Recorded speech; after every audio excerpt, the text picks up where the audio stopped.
17ই August Annapurna যোজনার টাকা আপনার ঢুকবে কি ঢুকবে না, কারা টাকা পাবে কারা টাকা পাবে না, মুখ্যমন্ত্রী শুভেন্দু অধিকারীর বড় ঘোষণা। অনেকেই কিন্তু আজ 17ই আগস্ট টাকা আপনারা ব্যাংক অ্যাকাউন্টে পাবেন না। আমি আপনাদেরকে বলে দিলাম।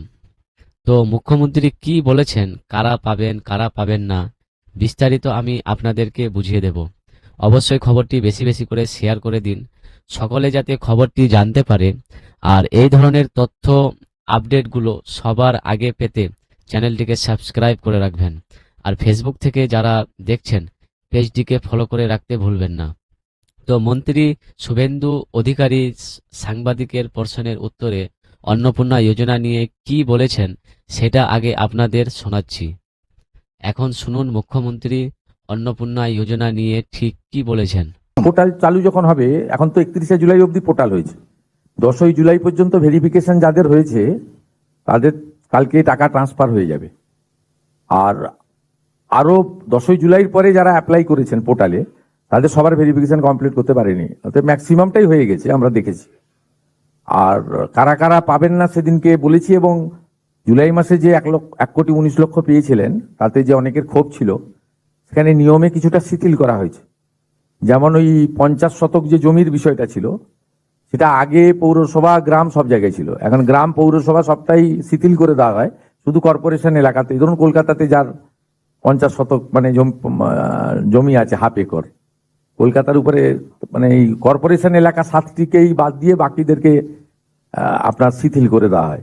তারপরে আপনার 3 কক্ষ বিশিষ্ট ঘর, এটাও আপনার মূলত গ্রামীণ এলাকায় বা ছোট পুরসভা এলাকাতেও শিথিল করে দেওয়া হয়। এর ফলে অনেকেই, তাছাড়া ওদের ওই আপনার ব্যাংক অ্যাকাউন্টে গোলমাল ছিল, সেগুলো রেকটিফিকেশন করে মোটামুটি একটা আমাদের বিশ্বাস যে 90% those who are interested for Annapurna Yojana they should gate.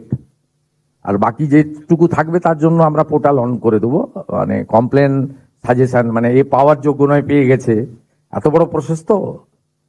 Approx আপনার 1,80,00,000 কাছাকাছি অ্যাপ্লিকেশন, এবং মেজরটাই আমি পাওয়ার মতো জায়গায় আছে। আর অনেকের আধারের সঙ্গে অ্যাকাউন্টের লিঙ্ক ছিল না, একটু মানে যথেষ্ট সিস্টেমে ভুল ভ্রান্তিও ছিল। আগের সরকার যেটা করেছিল, পুরুষদের দিয়ে দিয়েছিল, 3 লক্ষ পুরুষকে দিয়ে দিয়েছিল, এবং ওরা যখন প্রথম শুরু করে 500 টাকা, এটা রেগুলারাইজ করতে 9 মাস লেগেছিল, এবং 2024-এ যখন 500 টাকা 1000 করলো, তার আগে পর্যন্ত 1,52,00,000 মতো লোক পেত। অতএব একদম যেমন ভাবে কিছু জনকে দিয়ে আমি বলছিলাম না, গেল গেল রব তুলেছিল। তো আপনারা শুনতেই পেলেন মুখ্যমন্ত্রী যেটা জানালেন। আগে তিনি যেদিন শর্ত বলেছিলেন সেদিন শর্তগুলো সব বলেছিলেন, আর সাংবাদিকদের প্রশ্নের উত্তরে তিনি যেটা জানালেন যে মোটামুটি 1,80,00,000 মতো আবেদন জমা পড়েছে। উনি যেটা বললেন যে যারা 10ই জুলাইয়ের মধ্যে আবেদন করে ফেলেছিলেন তাদের ভেরিফিকেশন কমপ্লিট হয়ে গিয়েছে। তাদের মধ্যে থেকে যারা যোগ্য হবেন তাদেরই 17 আগস্টের তারিখে টাকা ছাড়া হবে, এবং যারা অযোগ্য তাদের তো টাকা ঢুকবে না। আর যারা অনলাইনে আবেদন 10ই জুলাইয়ের পরে করেছিলেন তাদের টাকা পরবর্তী সময়ে ছাড়া হবে। অর্থাৎ আপনি যদি অনলাইনে আবেদন 10ই জুলাইয়ের পরে করে থাকেন তাহলে আজ 17ই আগস্ট টাকা ছাড়লেও আপনার টাকা ঢুকবে না, কারণ আপনাদের ভেরিফিকেশন এখনো হয়নি। 10ই জুলাইয়ের আগে যারা আবেদন জমা করেছেন তারাই টাকা পাওয়ার মধ্যে থাকবেন। তা বলে সবাই পাবেন না, যারা যোগ্য হবেন তারাই ভেরিফিকেশনের পর টাকা পাবেন।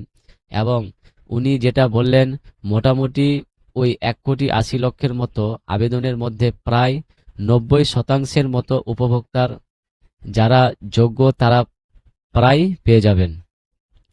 উনি যেটা বলতে চাইছেন যে অধিকাংশ জনেই পেয়ে যাবেন, খুব অল্প সংখ্যকই টাকা পাবেন না, বাকিরা প্রায় টাকা পেয়ে যাবেন। ওনার বক্তব্য অনুযায়ী যেটুকু আমরা বুঝতে পারলাম। এছাড়া উনি আগের বক্তব্যেও বলেছিলেন যে 17ই আগস্ট যখন টাকা ছাড়বে সবাই যে ওই 17ই আগস্ট টাকা পাবে তা কিন্তু নয়। অর্থ দপ্তরের তরফ থেকে টাকা ব্যাংক অ্যাকাউন্টে ঢুকতে কারো 2 দিন, কারো 3 দিনও সময় লেগে যেতে পারে। সুতরাং আজ 17ই আগস্ট যে আপনার টাকা ঢুকবে এই প্রত্যাশা নিয়ে অপেক্ষা করে থাকবেন না। হয়তো আপনার আজ 17ই আগস্ট টাকা নাও ঢুকতে পারে। আপনি যোগ্য হয়তো দেখবেন দেখবেন আপনার 18ই আগস্ট ঢুকছে, 19শে আগস্টে ঢুকছে। সুতরাং টাকা ছাড়ার পরে টাকা কি হারে ব্যাংক অ্যাকাউন্টে ঢুকতে থাকে সেটা দেখা যাবে। এবার কারা টাকা পাবে কারা পাবে না, কি কি জিনিস দেখা হবে 17ই আগস্ট টাকা ছাড়ার সময়, সেই বিষয়গুলো একটু আলোচনা করছি। দেখুন, উনি যেটা বললেন যে অভিযোগ পোর্টাল খোলা হবে। অভিযোগ পোর্টাল মানে হচ্ছে, ধরুন আপনার এলাকায় কেউ অযোগ্য অথচ তিনি অন্নপূর্ণা যোজনার টাকা পেয়ে গিয়েছেন, ভুল তথ্য দিয়ে হয়তো পেয়ে গিয়েছেন অথবা সিস্টেম তাকে ধরতে পারেনি। আপনি তার নামে অভিযোগ জানাতে পারবেন। আপনি অভিযোগ জানালেন, সেটা যাচাই হবে এবং তিনি যদি অযোগ্য হন তার টাকা বন্ধ হয়ে যাবে। এছাড়া অনেক যোগ্য উপভোক্তা যদি টাকা না পান সেক্ষেত্রেও অভিযোগ জানাতে পারবেন যে আপনি যোগ্য অথচ টাকা পাননি, তাহলে টাকা দেওয়ার ব্যবস্থা সরকারের তরফ থেকে করা হবে। এটা হচ্ছে অভিযোগ পোর্টালের কাজ। বয়স 25 থেকে 60 বছর হতেই হবে, এটা আপনারা সকলেই জানেন। আর মহিলা হতে হবে, তবেই আপনারা টাকা পাবেন। আর বাড়ির যতজন উপভোক্তা যোগ্য হবেন সবাই টাকা পাবেন। একটা বাড়িতে যে একজনই টাকা পাবে তা কিন্তু নয়। আপনার পরিবারের বৌমা, শাশুড়ি, ননদ যতজন যোগ্য থাকবেন সবাই কিন্তু টাকা ব্যাংক অ্যাকাউন্টে পাবেন।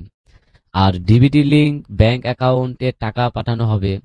ডিবিটি লিংক যদি আপনার ব্যাংক অ্যাকাউন্টে না থাকে তাহলে আপনি যোগ্য হওয়া সত্ত্বেও আপনার টাকা কিন্তু ব্যাংক অ্যাকাউন্টে ঢুকবে না।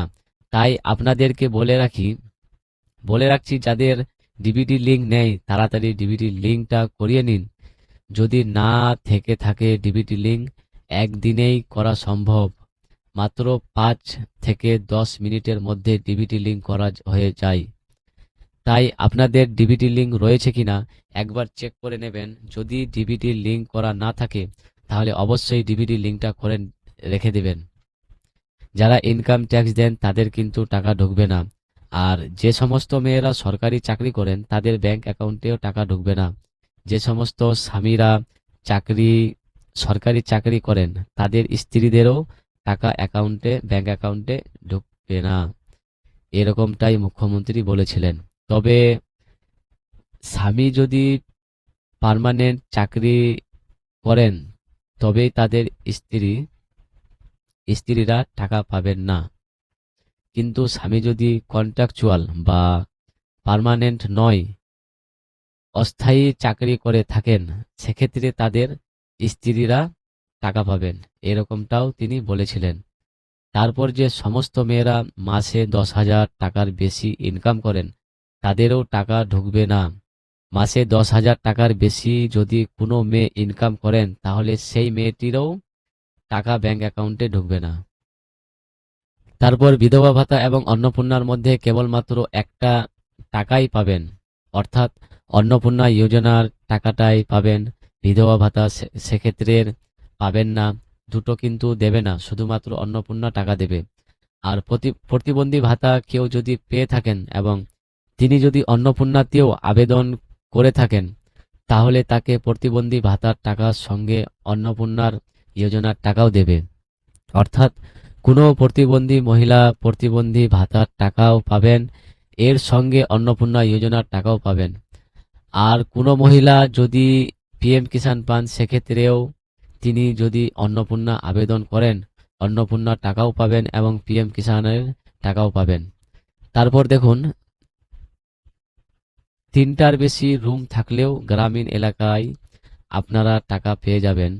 গ্রামীণ এলাকার উপভোক্তার উপভোক্তা যারা ব্লক এর আন্ডারে বা পঞ্চায়েতের আন্ডারে বসবাস করেন, সেই সমস্ত মহিলারা 3টার বেশি রুম থাকলেও টাকা ব্যাংক অ্যাকাউন্টে পেয়ে যাবেন।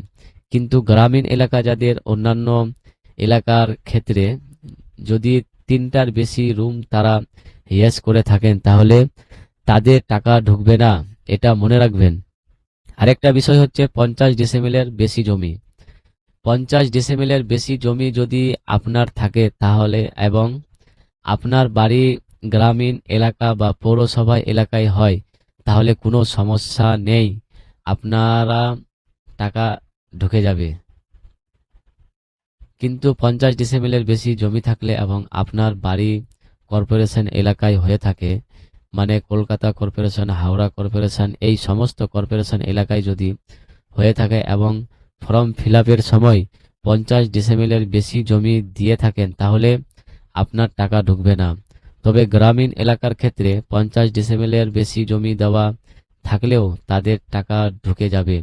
পৌরসভার ক্ষেত্রেও 50 ডেসিমেলের বেশি জমি দেওয়া থাকলে আপনাদের টাকা ঢুকে যাবে ব্যাংক অ্যাকাউন্টে।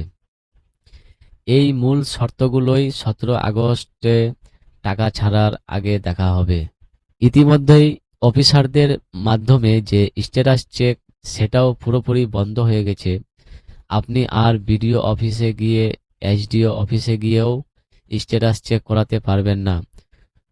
পুরো যে সিস্টেম সেটা রাজ্য সরকার নিয়ে নিয়েছে, যে এজেন্সির মাধ্যমে ভেরিফিকেশন করা হচ্ছে, তাদের আন্ডারে চলে গেছে, তারা সিস্টেমের মাধ্যমে ভেরিফিকেশন করছে। এখানেও কিন্তু একটা বিষয় রয়েছে, আপনারা অনেকে অ্যাপ্রুভ দেখে এসেছিলেন, বিডিও অফিসে গিয়ে স্ট্যাটাস চেক করে অ্যাপ্রুভ থাকা সত্ত্বেও অনেকে কিন্তু টাকা পাবেন না। কেন পাবেন না সেটা বলে দিচ্ছি। মুখ্যমন্ত্রী শুভেন্দু অধিকারী যে শর্তগুলো ঘোষণা করেছিলেন, সেই শর্ত ঘোষণার আগেই পঞ্চায়েত বা ব্লক লেভেলের অনেক ভেরিফিকেশন হয়ে গিয়েছিল। কারণ তখন তো এই শর্তগুলো বলা হয়নি, শর্তগুলো বলা হয়েছে পরে। শর্ত বলার আগে ইতিমধ্যেই অনেকের ভেরিফিকেশন হয়ে গিয়েছিল, অনেকের অ্যাপ্রুভেড করে দেওয়া হয়েছিল।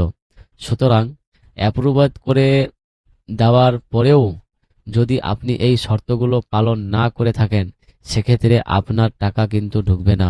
কারণ শর্ত বলার আগেই অ্যাপ্রুভ করে দেওয়া হয়েছিল, জেলা থেকে অ্যাপ্রুভ হয়ে গিয়েছিল।